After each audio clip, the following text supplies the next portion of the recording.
সকল মাখলুকাতের মধ্যে, সৃষ্ট জীবের মধ্যে সর্বশ্রেষ্ঠ জাতি কে বলুন তো দেখি আপনারা? মানুষ জাতি না? আশরাফুল মাখলুকাত, সৃষ্টির সেরা জীব। ওয়ালাকাদ কাররামনা বানি আদম وحملناهم في البر والبحر ورزقناهم من الطيبات وفضلناهم على كثير ممن خلقنا تفضيلا। আল্লাহ তাআলা পরিষ্কার বলেছেন আমাদের কথা যে আমরা সৃষ্টির সেরা জীব। দেখুন, আমরা সৃষ্টির সেরা জীব ছিলাম, কিন্তু আগের তেলাওয়াতকৃত আয়াতে আল্লাহ বলেছেন উলাইকা কাল আনআমি বাল হুম আদাল, চতুষ্পদ প্রাণীর চেয়ে আরো নিকৃষ্ট ছিলাম, উৎকৃষ্ট। কৃতকর্মের কারণে, কর্মগুণে, আমলের কারণে হয়ে গেলাম নিকৃষ্ট। এর চেয়ে বেশি পরিতাপের বিষয়, আক্ষেপের বিষয় আর কি হতে পারে? আচ্ছা বলুন তো, আল্লাহ তাআলা আমাদেরকে যে সৃষ্টির সেরা জীব আশরাফুল মাখলুকাত হিসেবে সৃষ্টি করলেন, এজন্য কি আমরা আমাদেরকে সৃষ্টি করার আগে কোনো দরখাস্ত করেছিলাম? আল্লাহ তাআলার কাছে দরখাস্ত করার সুযোগ পেয়েছিলাম? সুযোগ পাইনি।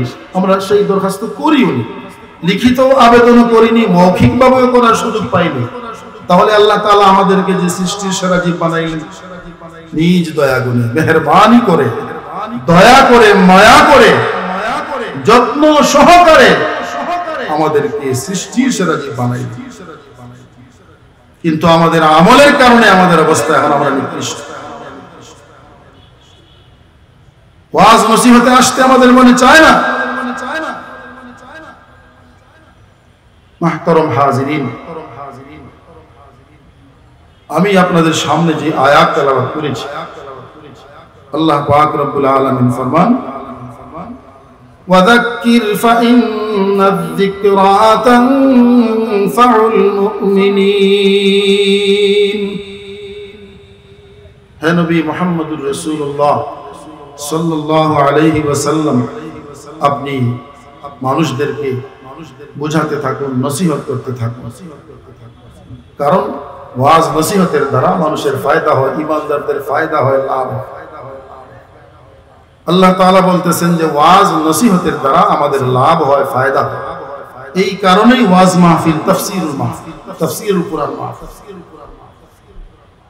তো আল্লাহ তাআলা বলতেছেন ওয়াজ নসিহতের দ্বারা ফায়দা হয়, লাভ হয়।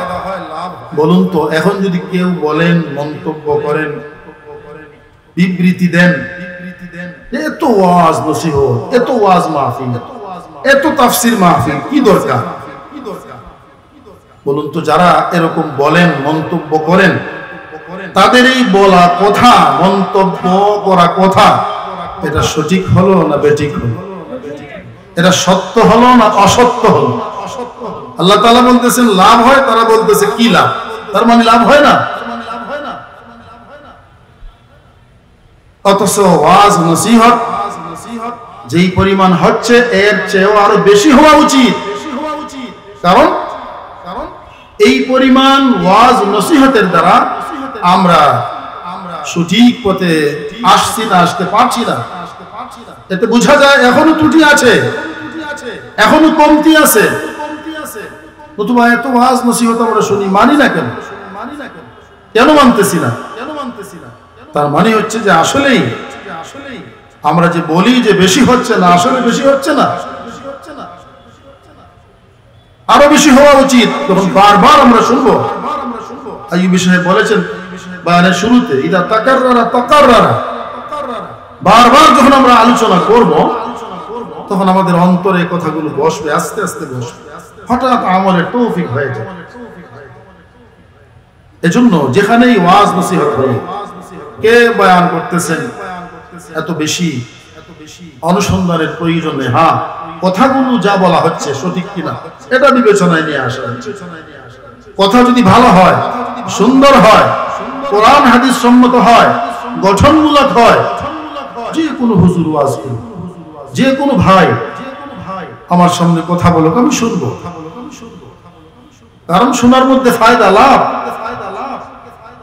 এজন্য যখনই আমরা সুযোগ পাবো, বড় তাফসীর মাহফিল হোক, ছোট্ট ওয়াজ মাহফিল হোক, অথবা জুমাবারের বয়ান হোক, যে কোনো পর্যায়ের বয়ান হোক, আমরা শুনতে থাকি, ফায়দা হবে, লাভ হবে। ফার্সি ভাষার একজন কবি ছিলেন। তার কবিতা সারা দেশে বিভিন্ন বই পুস্তকে, পত্র পত্রিকায় ছাপা হতো, মানুষজন উপকৃত হতো। তারই একজন ভক্ত ওই ফার্সি কবি সাহেবের সচক্ষে ফার্সি কবি সাহেবকে সে দেখেন। তার মনের আগ্রহ, কৌতূহল, কবি সাহেবের কবিতা পড়ে আমি অনেক উপকৃত হয়েছি, লোকজন উপকৃত হচ্ছে। ওনার লেখায় বোঝা যায় উনি বড় একজন ইসলামী চিন্তাবিদ হবেন, বড় ইসলামের একজন পণ্ডিত হবেন, বড় আলেম হবেন, বড় মুহাদ্দিস হবেন, এরকম সে মনে করেছে।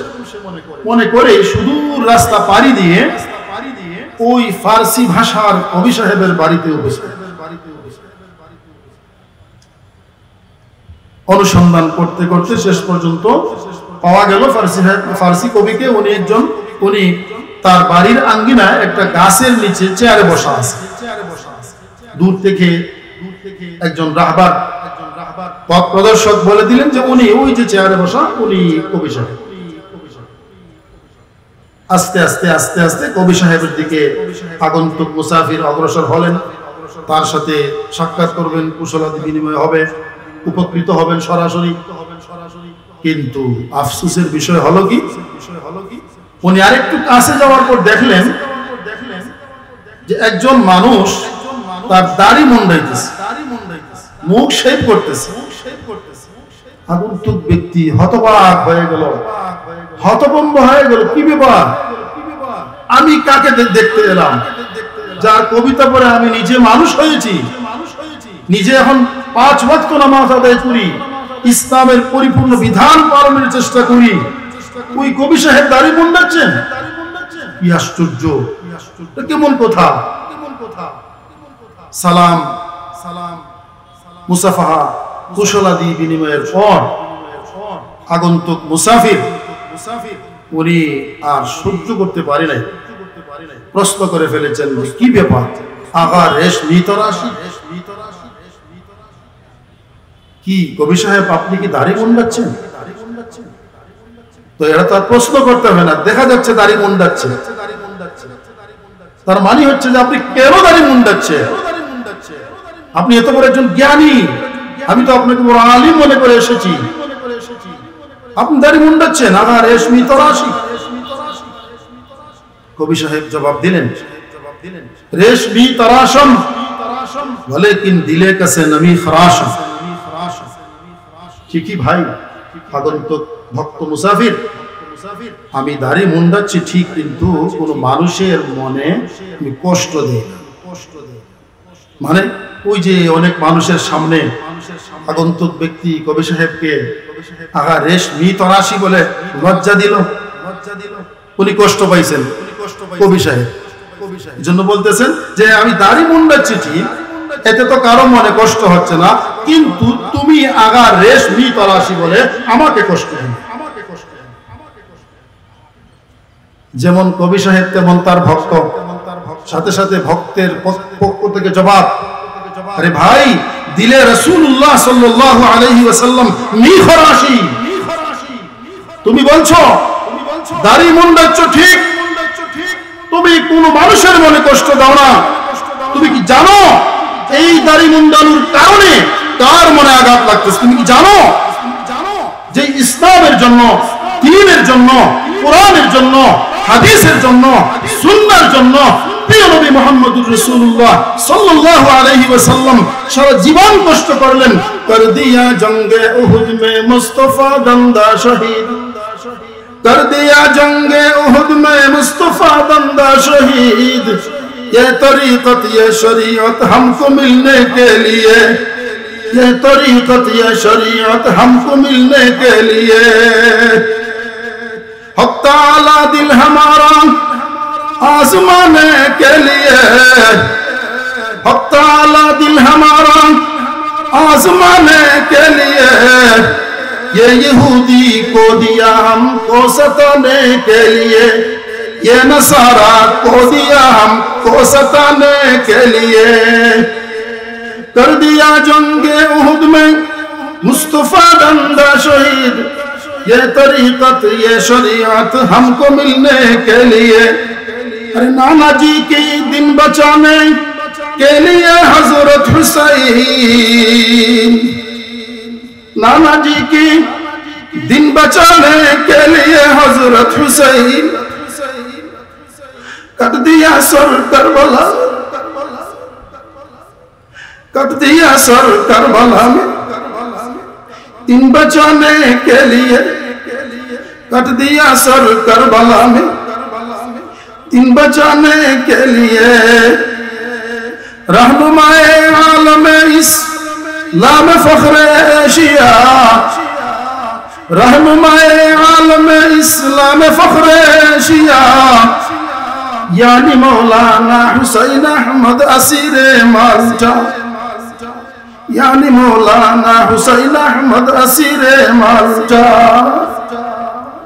আল্লাহ তাআলা আমাদেরকে পরীক্ষা করার জন্য কখনো ইহুদিদেরকে আমাদের বিপক্ষ আমাদের প্রতিপক্ষ আমাদের দুশমন আমাদের সামনে আনেন কখনো খ্রিস্টানদেরকে কখনো অন্যান্য ধর্ম মতাদর্শীদেরকে আমাদের সামনে আনেন আল্লাহ তাআলা আমাদেরকে পরীক্ষা করেন মুহতারাম হাজিরিন বলতেছিলাম আগন্তুক মুসাফির ব্যক্তি বলল যে আপনার কারণে আমার প্রিয় নবী মুহাম্মদুর রাসূলুল্লাহ সাল্লাল্লাহু আলাইহি ওয়াসাল্লাম কষ্ট পাচ্ছেন আগন্তুক মুসাফিরের কথা ওই কবি সাহেবের দিলে ধাক্কা লেগেছে সাথে সাথে বেচারা তওবা করে ফেলেছে বলল ভাই আসলে তো আমি ওইভাবে বিষয়টা খেয়াল করিনি জাযাকাল্লাহ কে চশমম বাজ কর দি জাযাকাল্লাহ কে চশমম বাজ কর দি মুরাবা জান যা हमराज कर दी मुराबा जान जा हमराज कर दी জাযাকাল্লাহ আগন্তুক মুসাফির ভাই তোমাকে আল্লাহ তাআলা যেন উত্তম বদলা দান করেন তোমার উসিলায় আজকে আমি তওবা করার সুযোগ পেলাম তুমি আজকে আমাকে মাওলায়ে হাকিকির সাথে মিলিয়ে দিলে আমি যেমন আসলেই অন্তর্চক্ষু দ্বারা দেখতেছি আমার প্রিয় নবী মুহাম্মদুর রাসূলুল্লাহ সাল্লাল্লাহু আলাইহি ওয়াসাল্লাম আমার উপর অসন্তুষ্ট হয়ে বসে আছেন রওজা শরীফে তওবা করলাম কানে ধরে তওবা করলাম জীবনে আর কোনোদিন মুখ শেভ করব না দাড়ি মুন্ডাবো না আলহামদুলিল্লাহ আগন্তুক মুসাফিরের নসিহতে তার কাজ হয়ে গেছে ঠিক তেমনি ভাবে মুহতারাম হাজিরিন আমরা যখনই সুযোগ পাবো বয়ানে বসে যাব বয়ান শোনার চেষ্টা করব ইনশাআল্লাহ ফায়দা হবে আল্লাহ তাআলা আমাদের আমলের তৌফিক দান করুন আমিন ইয়া রাব্বাল আলামিন ওয়া আখিরু দাওয়ানা আলহামদুলিল্লাহি রাব্বিল আলামিন আসসালামু আলাইকুম ওয়া রাহমাতুল্লাহি ওয়া বারাকাতুহু আলহামদুলিল্লাহ